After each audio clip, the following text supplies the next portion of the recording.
What's up, everybody? Welcome back to Life So Crazy. It's the Vongola Boss here. Robert Downey Jr. is proving that even if you die a hero, you can in fact still live long enough to become the villain. In what was genuinely one of the biggest surprises in MCU history, Kevin Feige announced this weekend at San Diego Comic-Con that RDJ would be returning for 2 more Avengers films. This time around as Doctor Doom. His return had been rumored and teased for a while now, but I doubt anyone saw this coming. It was also confirmed that the Russo brothers would direct these new Avengers movies after earlier reports of them being in talks with Marvel Studios. So today, I want to speak on this casting, as well as address the elephant in the room, which is the utter desperation of Disney. It needs to be studied how Marvel Studios was able to build the highest grossing film franchise of all time in the Marvel Cinematic Universe in its first 3 phases, only to drop the ball as badly as they did with Phase 4. From a studio at its peak that could drop a billion-dollar movie with a simple flick of the wrist, to movies like The Marvels that failed to cross even 100 million domestically. Now, to be fair, even during the decline, there were high moments and even signs of life, but those heartbeats were quickly snuffed out by apathy as Phase 4 lingered on. Now, I don't know about y'all, but bringing back Robert Downey Jr. as a pivot from Kang the Conqueror to build anticipation for their next phase reeks heavily of, in case of emergency, break glass energy. Yet again, relying on nostalgia, aka old reliable, which did help create what has been their most successful film post-Endgame in Spider-Man No Way Home, and what will soon stand next to it with Deadpool and Wolverine. And those examples, along with this announcement, show that Marvel Studios knows what the people want, but deliberately chose not to deliver that until they had no other choice. Do with that information what you will. As for RDJ's return, I'm mixed on the choice. One thing the MCU has excelled at was its castings, and it's disappointing they chose to run it back with him instead of finding that one actor that'd be a perfect fit for the role of Doom. It also doesn't help that his face will always be associated with Tony Stark, but considering Doom never takes off his mask, it really shouldn't be an issue. Next, Marvel at this point is just relying on gimmicks in an effort to stay the course, because how are they going to explain this is beyond me. It's time for more multiverse shenanigans, no doubt. Storytelling has never been what defined the MCU. To quote Ryan Reynolds, what you're showing up for is vapid dreamland, a place where grown men and grown women walk around in tights and act like it's not a giant cultural cry for help. Sure, it's not the first time an actor has played 2 different roles. One example is Chris Evans playing Captain America and the Human Torch. But those were 2 separate Marvel universes, and it was pretty much an afterthought up until last year when Feige announced that everything Marvel from Sony, Netflix, Fox is canon to the MCU. Will he return as Victor Von Doom or a variant of Tony Stark? Considering the decisions Marvel makes today, you can't really put it past them. I know they had to offer up a big bag to get him back, but does he not realize him and Iron Man are for life? Miss me with that same Taz, different mask. Tears were shed in theaters all across the world when he died in Endgame. Tears that were shed for nothing now.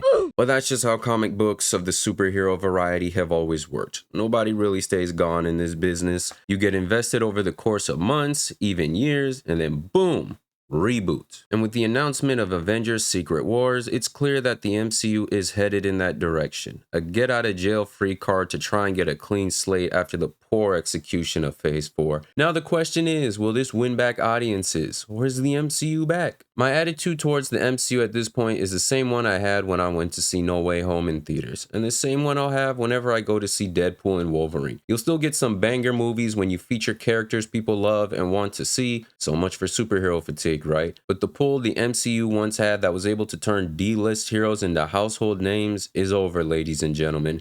And I'm not talking Vince Carter. Phase 4, a phase dedicated towards introducing essentially the all-new, all-different brand of Marvel, is a testament to that. Great, you have the foundation of your movie universe returning as a big bad and actually have an Avengers movie to build up to and finish a phase off with. But ultimately, what's putting people in seats are the heroes, and what Phase 4 did so well is replace them with characters that aren't going to do that. So to spare you with what went wrong with Phase 4 that's been spoken about ad nauseum, let's just take a look at what it is you have to look forward to before this reset. And then you tell me, Are you still excited? Agatha all along, dead on arrival. Blade, stuck in development hell, and Mahershala Ali has been going to war in order to get a good script done. Ironheart, dead on arrival. Daredevil Born Again. For some reason, I thought this show was bringing back the original writers from the Netflix show, so it should have been solid. Come to find out, that's not the case. In fact, the entire writers' crew was scrapped after footage was reviewed.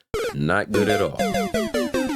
Thunderbolts. Not too familiar with them, but they come off as another Guardians of the Galaxy or even Suicide Squad. If that's so, has the potential to be a sleeper, but if anything like Phase 4, dead on arrival. Captain America Brave New World. Never been the biggest Cap fan, even of Steve Rogers. So imagine how I feel about Sam Wilson, who I liked better as Falcon, taking up the mantle. My grievances aside, the budget for this movie is nearly $400 million, so this film is going to need Black Panther 1 numbers. And I don't think Cap's shield is enough to make that happen. This film would need the writing of the Winter Soldier and the hype of Civil War to pull that off. Fantastic Four, First Steps.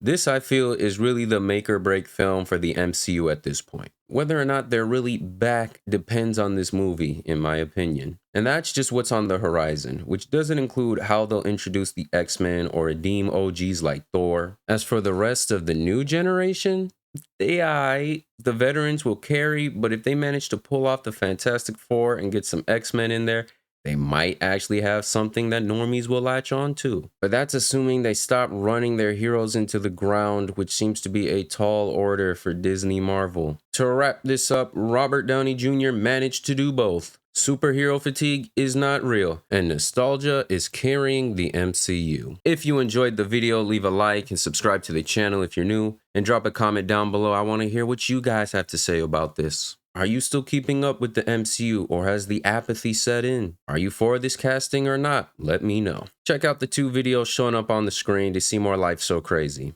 It's been the Vongola Boss, and I'll catch y'all next time. Peace.